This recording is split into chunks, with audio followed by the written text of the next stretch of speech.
Welcome back to the Woven Well podcast. As a certified fertility care practitioner who has worked with many couples who are trying to conceive, I know that one of the most common initial evaluations that's done when facing infertility is to check to see whether or not a woman's fallopian tubes are open.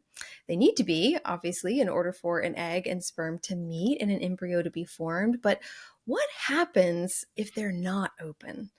Many women are told that the only option then is IVF.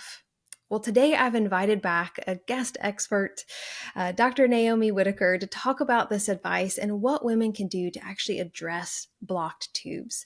Dr. Whittaker is a Pennsylvania based board certified OBGYN and fellowship trained surgeon who specializes in the Creighton model system and NAPR technology, which works cooperatively with a woman's body to treat the underlying cause of gynecological issues and infertility, such as endometriosis, PCOS, and lots of others.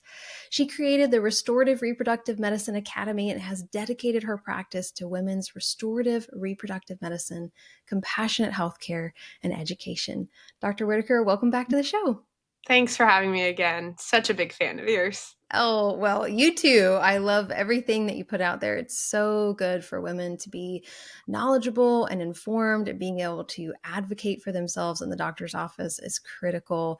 And I think, especially when we think about these blocked tubes, so often women are just told, well, IVF is now your only option. But maybe we should start back a little bit further, like get a little bit of context for what it really means to have a blocked tube. Like, what causes a blockage like that? How common is it? Maybe just a little context there.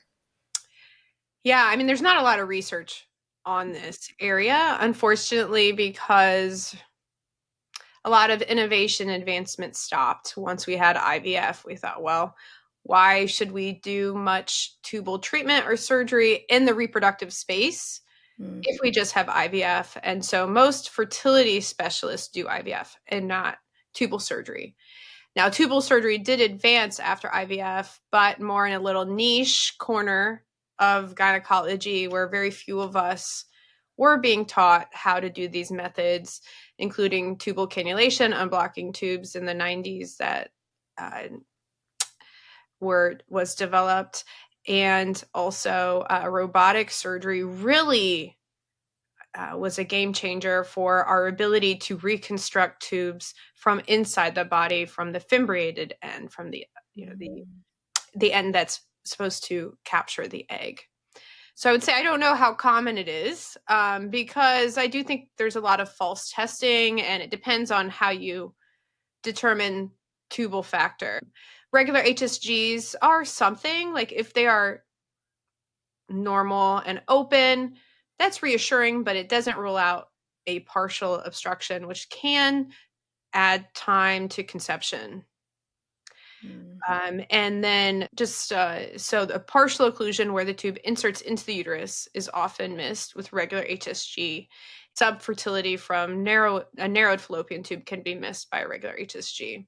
So while I'm reassured by that, I'm not super ecstatic that that's the end of the picture. I'm not satisfied if we don't know what else is going on. I would discuss the option of something called the selective HSG, which is a more objective way. Instead of just eyeballing, oh, the dye is spilling through the tube, it actually tells me objectively with a pressure gauge if there's a partial occlusion or a complete occlusion. And then I'm able to treat it at the same time and then retest.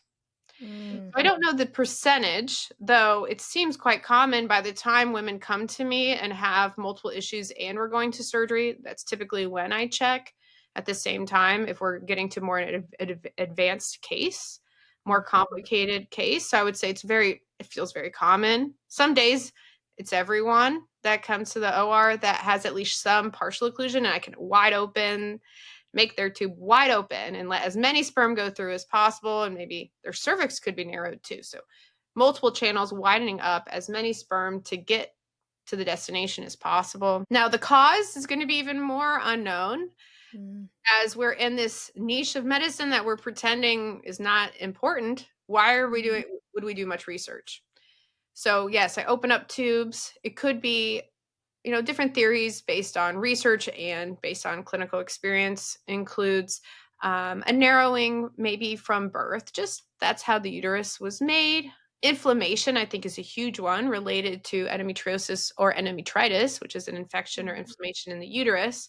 I would say this seems to be the two most common. You could have debris inside and maybe just a plug, a mucus plug or something. I don't know. We don't really know. But these blockages, sometimes you can feel it when I'm using a guide wire. I can feel kind of uh, Wow. the blockage come out. And Mm. most of the time, another thing people are like, well, if it keeps, it'll reblock or, you know, in those cases that reblock, like, oh, it'll just keep reblocking. Well, that's not necessarily the case. That's an Mhm. assumption by doctors. So there are cases in women that absolutely want to keep trying naturally that have wanted repeat multiple unblocking the tubes. And eventually I've had women, and these are extremely rare, the ones that keep reblocking. I'm talking about the worst, the worst. I've Yeah. had them open up later after multiple cannulations. So that's similar to something called Asherman syndrome, scar tissue in the uterus. Mm. Sometimes you just have to keep working on it and it will be corrected. You guide the body's inherent healing capacities and you work with it within the patient's desires, right? And within innovation and an individual treatment approach plan and informed consent. So I've had women where I had one complete blocking over and over and over. Eventually, we took out one tube because I tried to reanastomose that side, so I took out a segment that kept blocking on the right because it kept reblocking, and that did have endometriosis in it actually.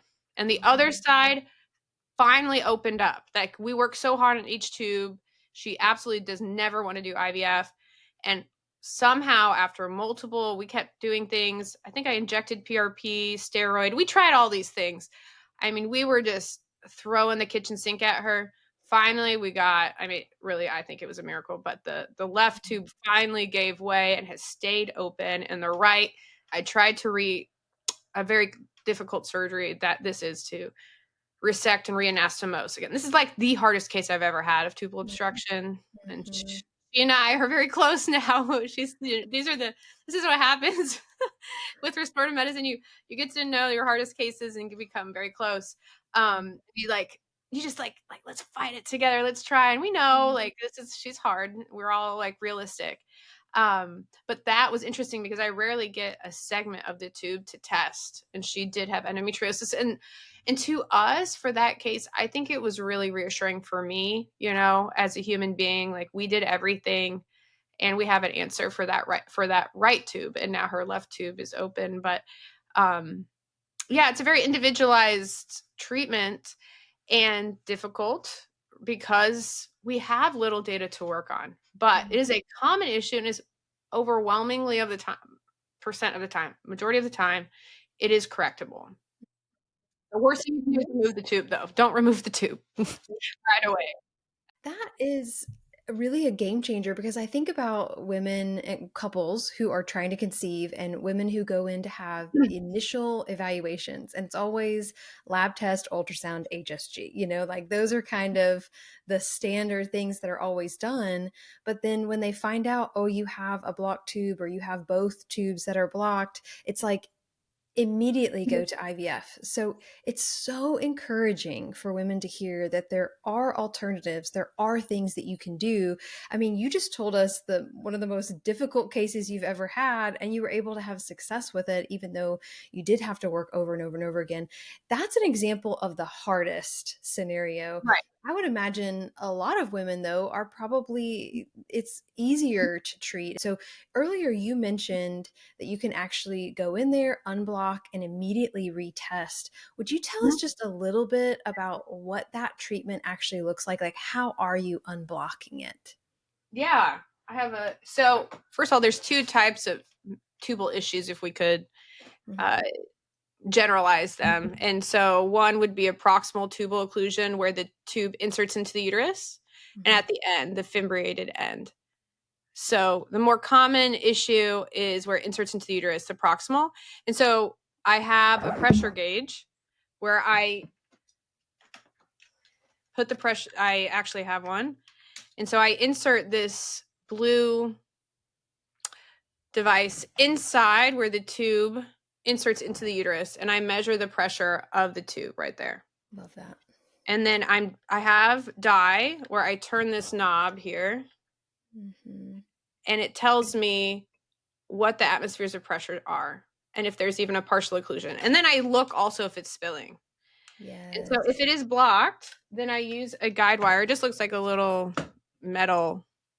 It's really soft, but Mm-hmm. it's silver and it's very, very delicate.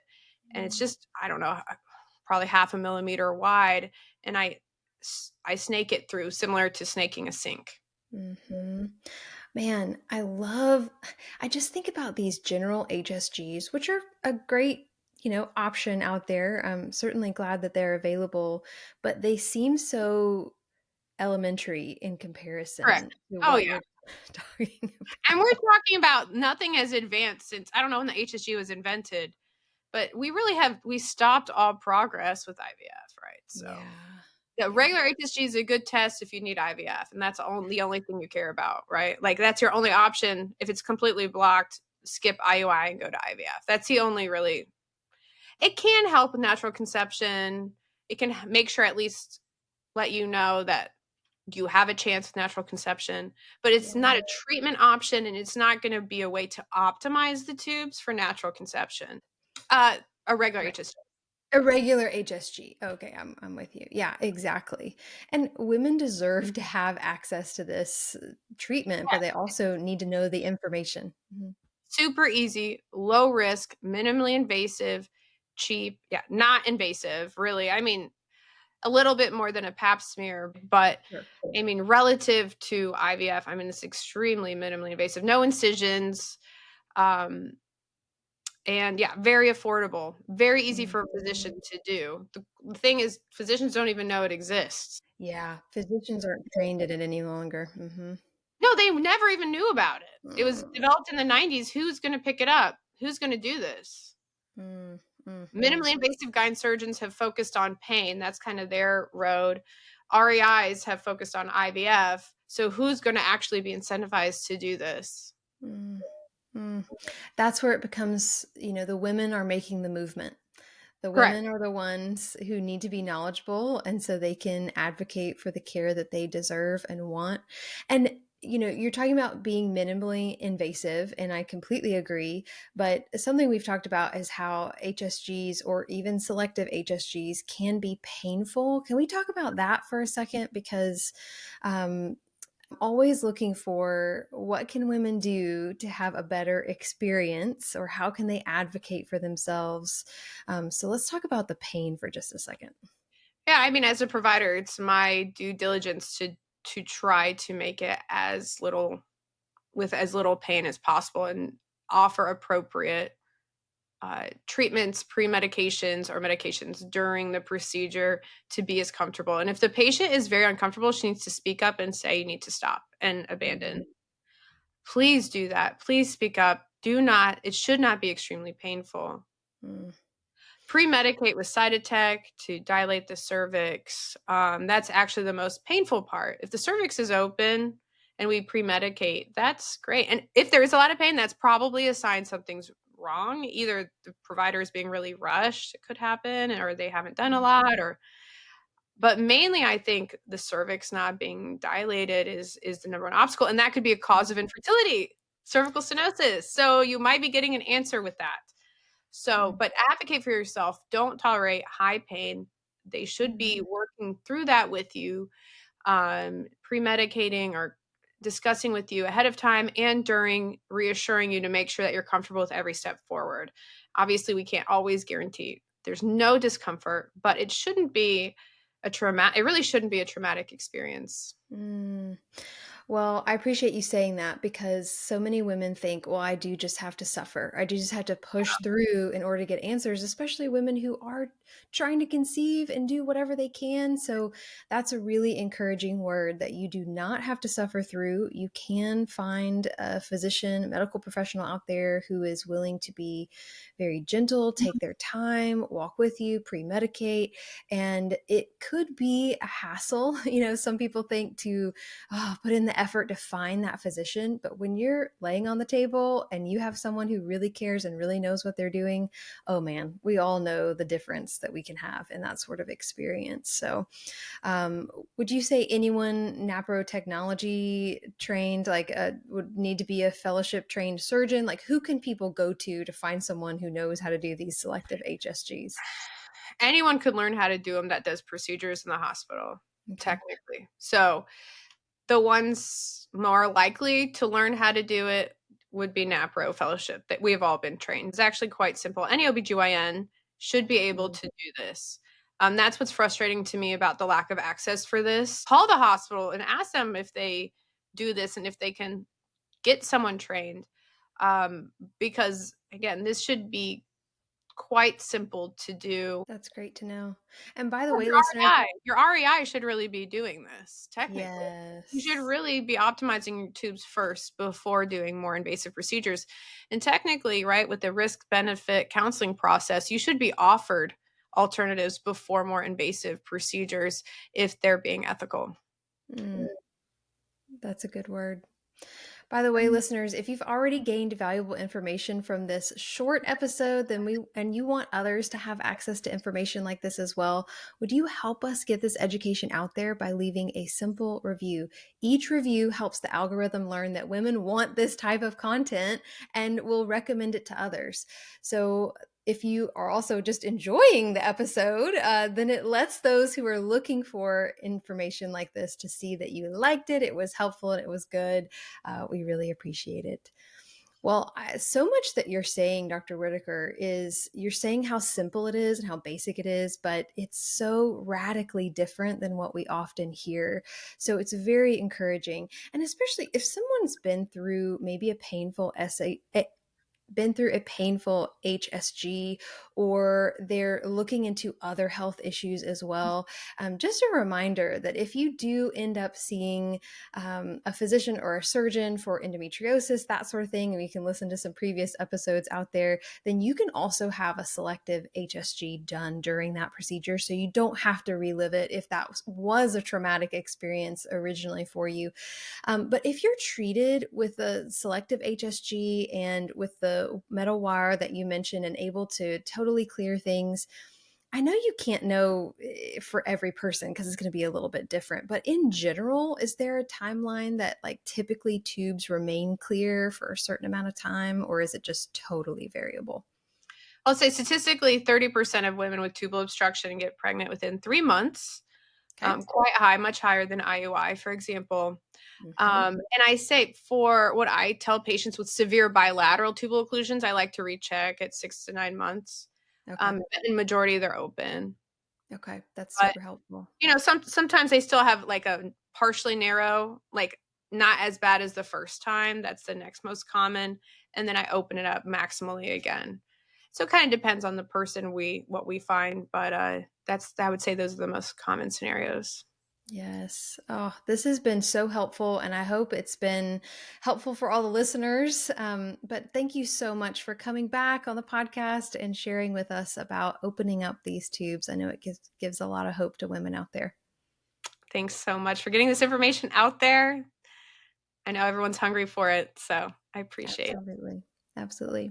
you. Listeners, I'll also have Dr. Whittaker's previous episodes with us on ovarian cysts and scar and adhesion prevention with endometriosis surgery in the show notes. So make sure to look there. If you're being told that there's nothing left but IVF after just a blood draw, ultrasound, and HSG, I can assure you there is more to be explored. There's a different approach to be investigated. And we'd love to help you on that journey and get you connected with some of these medical professionals who want to explore and restore your reproductive health as much as possible. You can find upcoming introductory classes on our website at wovenfertility.com/appointments. As always, thanks for listening as we continue to explore together what it means to be woven well.